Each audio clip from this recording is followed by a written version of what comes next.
Hello friends, आज एक कहानी सुनाएंगे।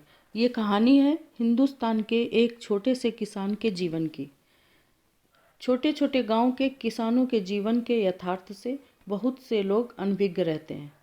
तो सुनिए मुंशी प्रेमचंद्र की कलम से ये कहानी। कहानी का शीर्षक है पूस की रात।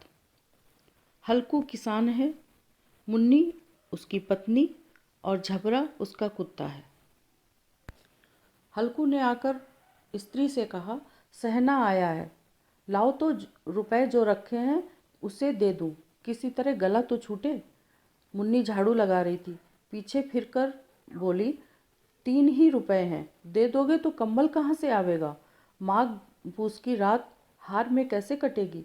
उससे कह दो फसल पर देंगे, अभी नहीं। हल्कू एक क्षण अनिश्चित दशा में खड़ा रहा। पूस सिर पर आ गया।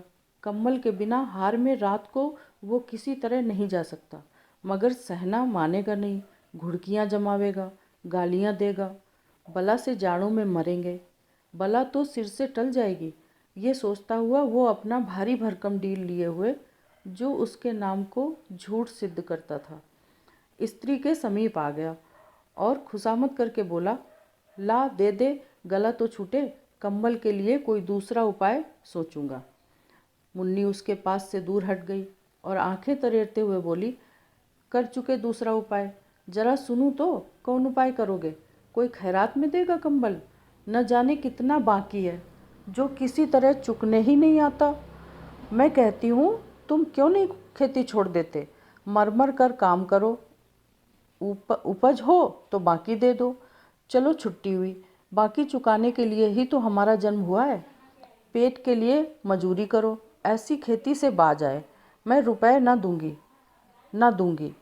हल्कू उदास होकर बोला, तो क्या गाली खाऊं? मुन्नी ने तड़प कर कहा, गाली क्यों देगा, क्या उसका राज है? मगर ये कहने के साथ ही उसकी तनी हुई भौहें ढीली पड़ गईं। हल्कू के उस वाक्य में जो कठोर सत्य था, वो मानो एक भीषण जंतु की भांति उसे घूर रहा था। उसने जाकर आले पर से रुपए निकाले और लाकर हल्कू के हाथ पर रख दिए। फिर बोली, तुम छोड़ दो अब की से खेती, मजूरी में सुख से एक रोटी खाने को तो मिलेगी, किसी की धौंस तो न रहेगी। अच्छी खेती है, मजूरी करके लाओ, वो भी उसी में झोंक दो, उस पर से धौंस। हल्कू ने रुपए लिए और इस तरह बाहर चला मानो अपना हृदय निकाल कर देने जा रहा हो। उसने मजूरी से एक एक पैसा काट काट कर 3 रुपए कंबल के लिए जमा किए थे। वो आज निकले जा रहे थे। एक एक पग के साथ उसका मस्तक अपनी दीनता के भार से दबा जा रहा था। पूस की अंधेरी रात, आकाश पर तारे ठिठुरते हुए मालूम होते थे। हल्कू अपने खेत के किनारे ऊख के पत्तों की एक छतरी के नीचे बांस के खटोले पर अपनी पुरानी गाढ़े की चादर ओढ़े पड़ा कांप रहा था। खाट के नीचे उसका संगी कुत्ता झबरा पेट में मुंह डाले सर्दी से कूं कूं कर रहा था। 2 में से एक को भी नींद न आती थी। हल्कू ने घुटनियों को गर्दन में चिपकाते हुए कहा, क्यों जबरा, जाड़ा लगता है? कहता तो था घर में पुआल पर लेट रहे, तो यहाँ क्या लेने आए थे? अब खाओ ठंड, मैं क्या करूँ?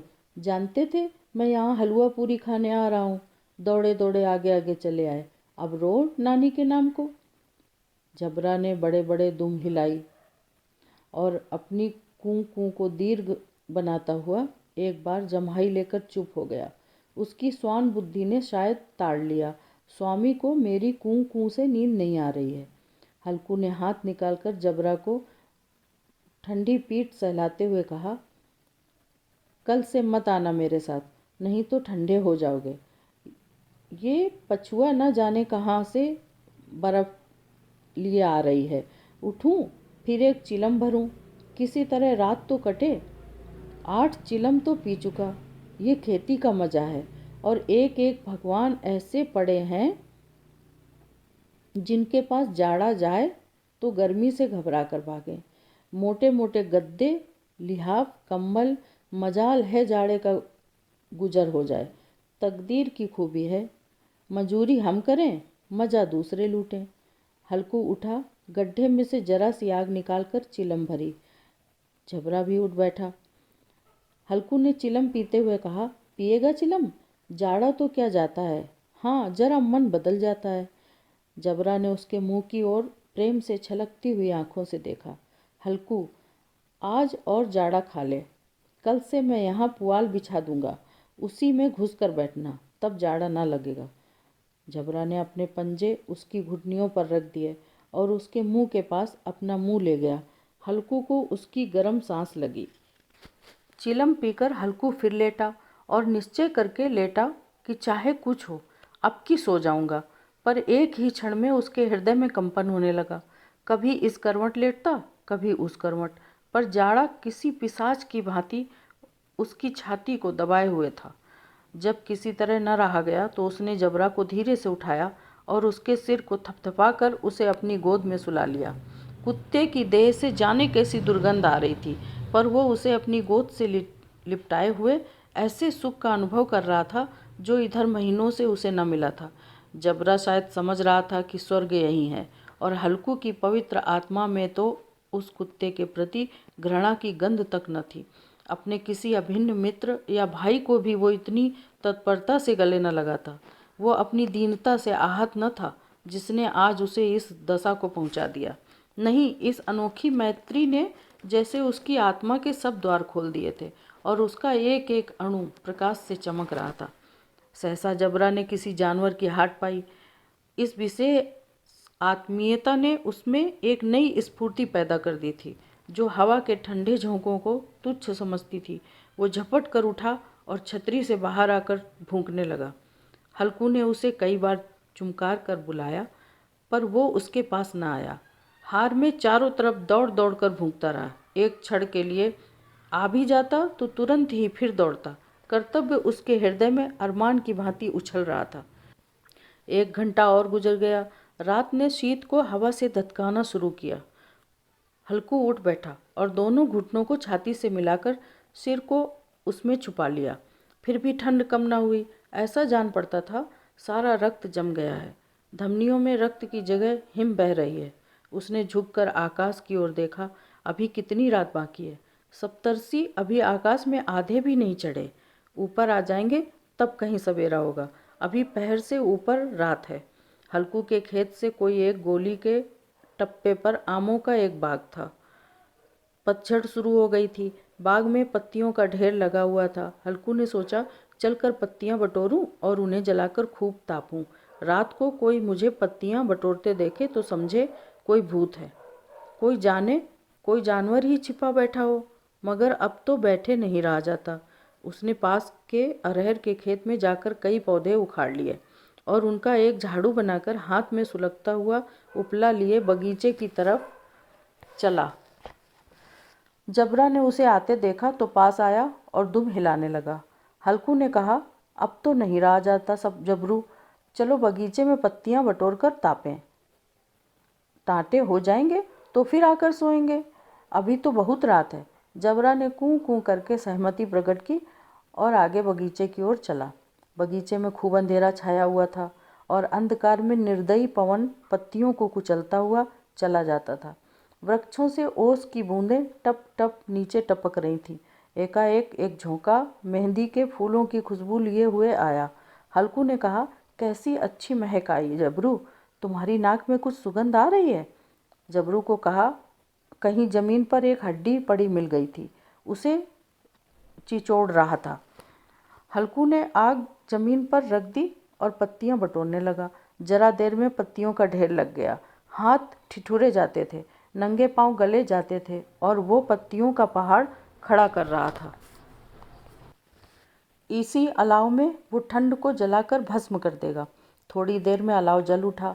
उसकी लौ ऊपर वाले वृक्ष की पत्तियों को छू धू धू कर भागने लगी। उस अस्थिर प्रकाश में बगीचे के विशाल वृक्ष ऐसे मालूम होते थे मानो उस अथाह अंधकार को अपने सिरों पर संभाले हुए हों। अंधकार के उस अनंत सागर से ये प्रकाश एक नौका के समान हिलता मचलता हुआ जान पड़ता था। हल्कू अलाव के सामने बैठा आग ताप रहा था। अगले क्षण में उसने दोहर उतारकर बगल में दबा ली, दोनों पांव फैला दिए, मानो ठंड को ललकार रहा हो। तेरे जी में जो आए सो कर। ठंड की असीम शक्ति पर विजय पाकर वो विजय गर्व को हृदय में छिपा न सकता था। उसने जबरा से कहा, क्यों जब्बर, अब ठंड नहीं लग रही है? जबरा ने कूं कूं करके मानो कहा, अब क्या ठंड लगती ही रहेगी? पहले से ये उपाय न सूझा, नहीं तो इतनी ठंड क्यों खाते? जबरा ने पूंछ हिलाई। अच्छा आओ, इस अलाव को कूद कर पार करें, देखें कौन निकल जाता है। अगर जल गए बच्चा तो मैं दवा न करूँगा। जबरा ने उस अग्निराशि की ओर कातर नेत्रों से देखा। मुन्नी से कल न कह देना, नहीं तो लड़ाई करेगी। ये कहता हुआ वो उछला और उस अलाव के ऊपर से साफ निकल गया। पैरों में जरा लपट लगी, पर वो कोई बात न थी। जबरा आग के गिर्द घूमकर उसके पास आ खड़ा हुआ। हल्कू ने कहा, चलो चलो, ये सही नहीं, ऊपर से कूद कर आओ। वो फिर कूदा और अलाव के इस पार आ गया। पत्तियां जल चुकी थी, बगीचे में फिर अंधेरा छाया था। राख के नीचे कुछ कुछ आग बाकी थी, जो हवा का झोंका आ जाने पर जरा जाग उठती थी, पर एक क्षण में फिर आंखें बंद कर लेती थी। हल्कू ने फिर चादर ओढ़ ली और गर्म राख के पास बैठा हुआ एक गीत गुनगुनाने लगा। उसके बदन में गर्मी आ गई थी, पर ज्यों-ज्यों शीत बढ़ती जाती थी उसे आलस दबाए लेता था। जबरा जोर से भूंककर खेत की ओर भागा। हल्कू को ऐसा मालूम हुआ कि जानवरों का एक झुंड उसके खेत में आया है। शायद नील गायों का झुंड था। उनके कूदने दौड़ने की आवाज़ें साफ कानों में आ रही थी। फिर ऐसा मालूम हुआ कि खेत में चर रही हैं। उनके चबाने की आवाज़ चर चर सुनाई देने लगी। उसने दिल में कहा कि नहीं, जबरा के होते कोई जानवर खेत में नहीं आ सकता, नोच ही डाले। मुझे भ्रम हो रहा है। कहाँ? अब तो कुछ नहीं सुनाई देता। मुझे तो कैसा धोखा हुआ। उसने जोर से आवाज़ लगाई, जबरा जबरा। जबरा भूंकता रहा, उसके पास न आया। फिर खेत के चरे जाने की आहट मिली। अब वो अपने को धोखा न दे सका। उसे अपनी जगह से हिलना जहर लग रहा था। कैसा दंदाया हुआ बैठा था। इस जाड़े पाले में खेत में जाना, जानवरों के पीछे दौड़ना असह्य जान पड़ा। वो अपनी जगह से न हिला। उसने जोर से आवाज़ लगाई, लियो लियो लियो। जबरा फिर भूंक उठा। जानवर खेत चर रहे थे। फसल तैयार है। कैसी अच्छी खेती थी, पर ये दुष्ट उसका सर्वनाश किए डालते हैं। हल्कू पक्का इरादा करके उठा और 2-3 कदम चला, पर एकाएक हवा का ऐसा ठंडा चुभने वाला बिच्छू के डंक का सा झोंका लगा कि वो फिर बुझते हुए अलाव के पास आ बैठा और राख को कुरेद कर अपनी ठंडी देह को गरमाने लगा। जबरा अपना गला फाड़े डालता था। नील गाय खेत का सफाया किए डालती थी और हल्कू गर्म राख के पास शांत बैठा हुआ था। अकर्मण्यता ने रस्सियों की भांति उसे चारों तरफ से जकड़ रखा था। उसी राख के पास गर्म जमीन पर वो चादर ओढ़कर सो गया। सवेरे जब उसकी नींद खुली तब चारों तरफ धूप फैल गई थी और मुन्नी कह रही थी, क्या आज सोते ही रहोगे? तुम यहाँ आकर रम गए और उधर सारा खेत चौपट हो गया। हल्कू ने उठकर कहा, क्या तू खेत से होकर आ रही है? मुन्नी बोली, हाँ, सारे खेत का सत्यानाश हो गया। भला ऐसा भी कोई सोता है? तुम्हारे यहाँ मड़ैया डालने से क्या हुआ? हल्कू ने बहाना किया, मैं मरते मरते बचा, तुझे अपने खेत की पड़ी है। पेट में ऐसा दर्द हुआ कि मैं ही जानता हूँ। दोनों फिर खेत के डांड पर आए, देखा सारा खेत रौंदा पड़ा हुआ है और जबरा मड़ैया के नीचे चित्त लेटा है, मानो प्राण ही न हो। दोनों खेत की दशा देख रहे थे। मुन्नी के मुख पर उदासी छाई थी, पर हल्कू प्रसन्न था। मुन्नी ने चिंतित होकर कहा, अब मजूरी करके माल गुजारी भरनी पड़ेगी।